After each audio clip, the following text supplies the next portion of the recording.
Stéphane Campeau, professeur en géographie physique et en sciences de l'environnement à l'Université du Québec à Trois-Rivières, coordonnateur du projet de caractérisation des eaux souterraines en Mauricie avec Yves Leblanc.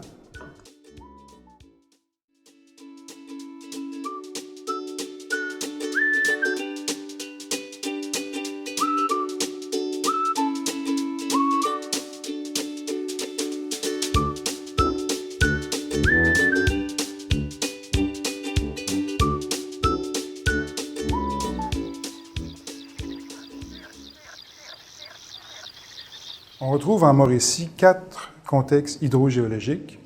L'aquifère le plus important est formé par les sables deltaïques de la rivière Saint-Maurice. Il s'agit d'un ancien delta qui s'est construit lorsque la mer de Champlain s'est retirée progressivement. Le delta s'étend du sud de Shawinigan jusqu'à Trois-Rivières et fait plusieurs mètres d'épaisseur, jusqu'à 150 mètres d'épaisseur à Trois-Rivières. On retrouve dans ce delta l'équivalent d'un sandwich, avec sur le dessus une nappe libre, au centre les argiles de la mer de Champlain, et dessous une nappe captive formée de sédiments très anciens. La nappe sur le dessus, la nappe libre, est exploitée par la ville de Trois-Rivières pour alimenter environ la moitié de la population de la ville.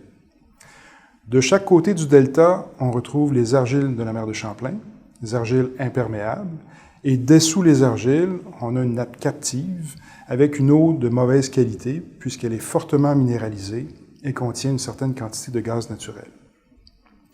Donc, les municipalités le long du fleuve doivent s'approvisionner un peu plus au nord pour aller chercher une eau souterraine de qualité.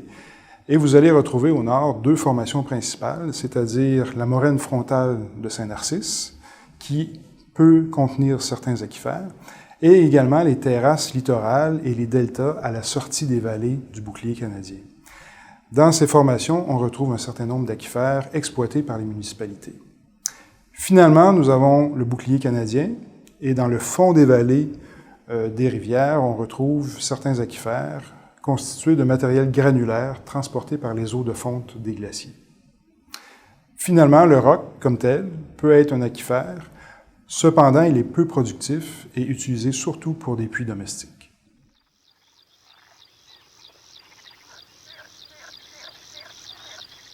L'eau des précipitations et de la fonte des neiges s'infiltre surtout dans les dépôts sableux et le roc fracturé, et assez peu dans les argiles marines. Donc l'infiltration va se faire dans le bouclier canadien, le long des parois, dans le fond des vallées, et également sur les terrasses littorales, le long de la moraine frontale de Saint-Narcisse, et surtout sur le delta de la rivière Saint-Maurice. Une fois que l'eau s'est infiltrée, l'écoulement va suivre surtout la topographie, et donc descendre le long des vallées, aboutir dans la plaine du Saint-Laurent, et dans la plaine, l'écoulement va se diriger vers le sud, c'est-à-dire vers le fleuve Saint-Laurent. Localement, on peut avoir des écoulements qui sont légèrement différents. Par exemple, le long des rivières, de la rivière Saint-Maurice, nous aurons un écoulement qui se dirige plutôt vers la rivière, et vous aurez donc des zones de résurgence assez importantes le long de la rivière comme telle.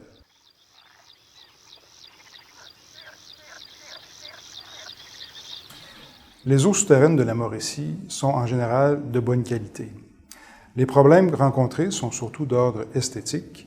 Par exemple, sous les argiles marines, on retrouve une eau qui est impropre à la consommation puisqu'elle est fortement minéralisée et contient des concentrations élevées en gaz naturel. Dans les aquifères à nappe libre, l'eau est généralement de très bonne qualité. Parfois, par contre, on rencontre des concentrations assez élevées en fer et en manganèse. Cette eau peut être traitée pour améliorer sa potabilité. Un autre problème rencontré le long des routes, c'est les sels de déglaçage qui font en sorte de s'infiltrer le long des routes et d'augmenter les concentrations en sel, en chlorure de sodium, dans certains puits. En milieu agricole, sur les sols sablonneux, il y a également parfois des concentrations élevées en nitrate. Cependant, les puits respectent les normes de potabilité, mais c'est une situation qu'il faudra suivre avec les années. Finalement, le problème le plus fréquent, c'est une contamination bactérienne dans les puits domestiques. On a constaté qu'environ 12% des puits privés présentaient une contamination en coliformes fécaux. Cette problématique peut se régler souvent de façon assez simple avec un meilleur aménagement des puits, avec un suivi de la qualité de l'eau dans ces puits et un entretien.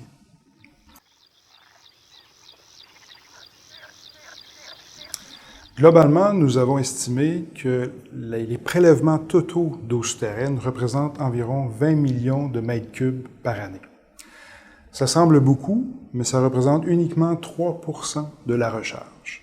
Donc, si on calcule l'ensemble de l'eau qui s'infiltre avec les précipitations, avec la fonte des neiges, ce qui est puisé par les municipalités, par les industries, ne représente que 3 % du total.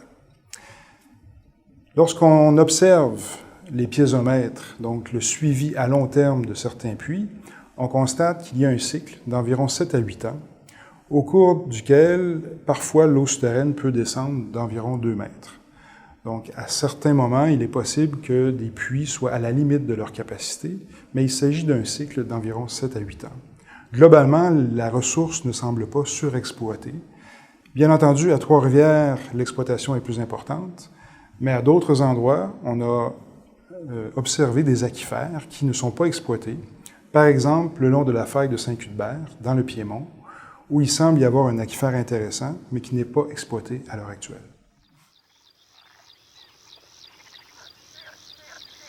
Les aquifères les plus vulnérables sont les nappes libres dans les dépôts sablonneux.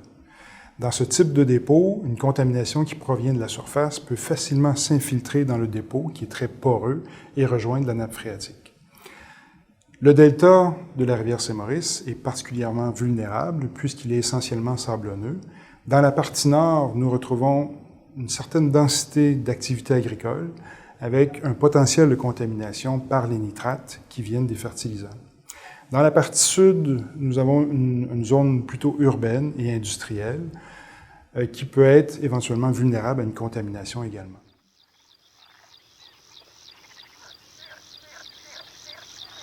Dans les années à venir, la priorité consistera à mieux sensibiliser les propriétaires de puits domestiques afin qu'il y ait un suivi de la qualité de l'eau de leurs puits, que les puits soient mieux aménagés et qu'il y ait un entretien de ces puits pour éviter les contaminations bactériennes.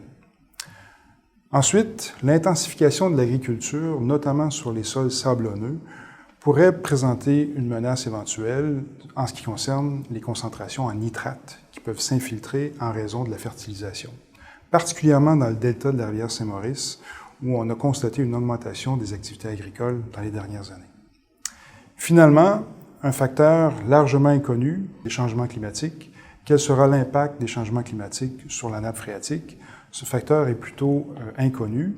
Les changements climatiques pourraient, par exemple, faire varier les précipitations, l'évaporation, le débit des rivières, et ainsi de suite.